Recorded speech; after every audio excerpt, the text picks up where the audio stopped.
Coldzera is known for having some incredibly clutch plays. One of these came against Mouse Sports at IEM Sydney, where he pulled off a 1v3 from the default plant position on the B site. And it got pointed out that he likes to clutch from here quite regularly. It seems to be a spot he likes to go to. So in this video, I really want to talk about what makes this spot so powerful and so unique that Coldzera feels comfortable just sitting there and waiting for his opponent to come to him. So you've seen the Mouse Sports one on screen right now, but first I want to break down the one from a couple of years ago, as I think this is the best example to why this spot is so good. Now, as some of you might have expected, this round's going to just be starting off with a pretty basic B execute. The two smokes towards that McDonald's area. You can see him there on your screen. That's like to call it McDonald's. You probably can work out why. And Coldzera is going to be the player with the bomb. Molotov towards short to try and delay the push in from Mouse Sports. And he's going to plant from this position. And spoiler, he's not going to move. Now at this point it is a 3v4. Rops does, however, start to do good work here from short. He's going to take out Coldzera's teammate towards Apps in Fallen, and then also is going to do good work on here towards Fur. So it's at this point we can pause it and say, okay, now Coldzera's left in his 1v4. He hasn't moved from his default position. Now before I talk about why this position is so good, one thing to take to note is if there's no utility towards this market area, it is a bit of risk for you to move after planting here. You can see that line towards the middle of the site, which an AWPer can be posted on if you try to move that way. Or obviously you guys can work out all the dangers of moving towards short. So that's just one thing to consider why Coldzera might not want to move in this scenario. Now let's talk about the spot itself. And the first thing I want you to notice if I pause it here is Coldzera's crosshair placement. His crosshair placement is always going to be exactly where it is now, or to the box slightly to the left where you can boost up and watch the market from. And you're going to see why in a second. So basically, Coldzera picks, so I think they're going to come around to the right or to the left based on whether they're coming in window or door, pretty much. But you might be thinking, well, what about Chris J? What about that angle there? Well, I want you to look at Chris J.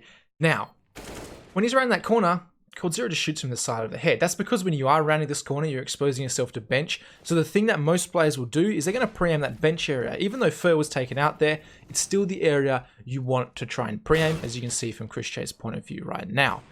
So after that, we've talked about his crosshair placement. The thing we've got to talk about is why this spot is so powerful just positionally.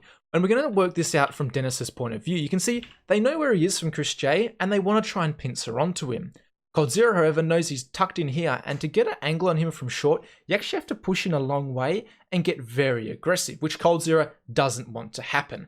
So you're going to try and pincer in. All good teams are going to do this. But as Coldzera knows, okay, there's no one coming out here towards market, he also hears the shot from Oscar. So he knows, okay, Oscar can't shoot me straight away if I go for this pick. So that prompts him, I think, to peek out here and isolate this 1v1 towards short. He's going to win it before continuing the spray, knowing exactly what Dennis is going to try to be doing there. He's going to be trying, not Dennis, sorry, Oscar's going to be trying to trade, get towards that pillar so they can crunch in on him on this position. And because he continues that spray, knows exactly where Oscar's going to be coming from, as well as the fact that he knows Oscar just jumped through that window with that AWP shot, he's able to get these two kills slightly off from each other in timing so he can win them. And at this point, he's got himself in the 1v1 against Rops, and any 1v1 is very winnable for either player. And coming for 1v4, you're going to take it all day, confidently swing to the right here, and win the fight towards Rops.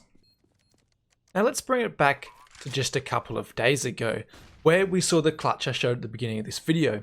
Phelps is going to end up getting picked off here towards short by Rops. He's going to think the player's cross, but Rops is going to get that nice kill there. And it leaves Coldzera in this position. Notice he was mollied out, so he's forced into here, or he's just going to watch short and not expose himself to market at all, and he moves straight back in here.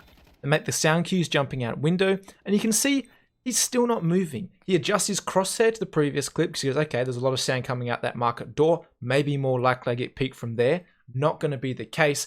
But as this clock starts winding down, and the fact that he has been sitting here for quite a while now, he's not going to just let them close in on him. Because what you got to think about, if these are the CTs, they're going to slowly deduct where exactly this player is. They're going to clear out a lot of the site. They're going to clear off short. They're going to slowly get towards this default area. But okay, yeah, there has to be there, or maybe back in apartments. But that's pretty unlikely considering the information they had. So he's not going to let them get all this information. He's going to use the sound cues, not peek out to the left, which is probably an angle that players are likely to be pre-firing. You can see Frozen crosshair close to the right-hand side of this pillar. He's going to peek out in a very awkward angle that no one's really going to be pre-firing.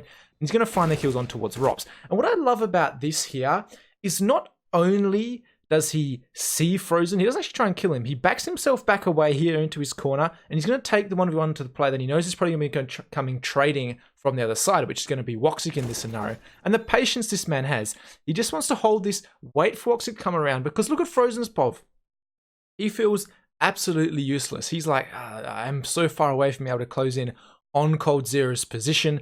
So Woxic's going to end up losing his fight. Again, isolating the 1v1s without really moving much at all, just understanding the timings. He's going to take that. And then once again, similar to before, he's going to clear around to the right-hand side of this box. He wants to know exactly what's going on. You got to think about it from the CT's perspective as well. If you're Frozen, you're like, I've got to get in there. I've got to push this guy. He's just going to sit default and yeah, not going to move at all. I have to swing out really wide. You can see Coldzera now has all the information. Frozen's all the way to the left, and he's just going to stop and pre-fire that for the kill. So again, he's making sure to isolate the fights. The first one, he kind of lets mouse sports come to him. But the second one, he gets the sound cues and the information he needs before peeking out and taking the fights that allow him to potentially win them without getting double peeked.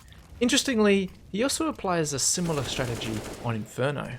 And the reason I say it's similar is because, again, it's from the default plant position, and it has some of the very similar qualities to that spot on Mirage. And I've picked this particular example because it probably is one of the most hype moments I remember. I've seen him clutch from this spot multiple times, but this is the one that really stuck out in my brain. As you can see, he has to win this round, otherwise Na'Vi win the overtime in this best of 3 series. So again, Coldzera, he has this very patient style when he's clutching. He will go for kills sometimes, but he will also be happy to sit there, as we've seen so far, and let you come to him. Now, very similar to the other spot, just like Apartments is the Achilles heel of this position here, anyone coming up Banana is the Achilles heel of this spot here. And you can see the reason Coldzera might pick this spot is as these players are working up coils, it's very hard for them to even see him. You can see how far Simple has walked up in this scenario here. He's all the way up against this wall, Electronic ready to come with him, but they still haven't seen Coldzera because of the cover this coil provides. And if you are going to push up further, you're going to start exposing yourself to more of the sight angles. Also from Coldzera's POV, you can see it's a bit of an awkward angle for anyone coming through the CT spawn area to try and shoot you at. So he's very good again at isolating these 1v1 fights without really going looking for them. In this scenario here, obviously both the players are coming through coils. You can see as Simple shoots in this one, it's going to be quite a good cue for Coldzera just to swing out here, and he's going to win the 2 kills there. So I thought that was a nice little comparison just to finish off with what we've been seeing on Mirage. And that's actually the end of the video. So make sure to like and subscribe if you did enjoy, and I'll catch you all in the next one.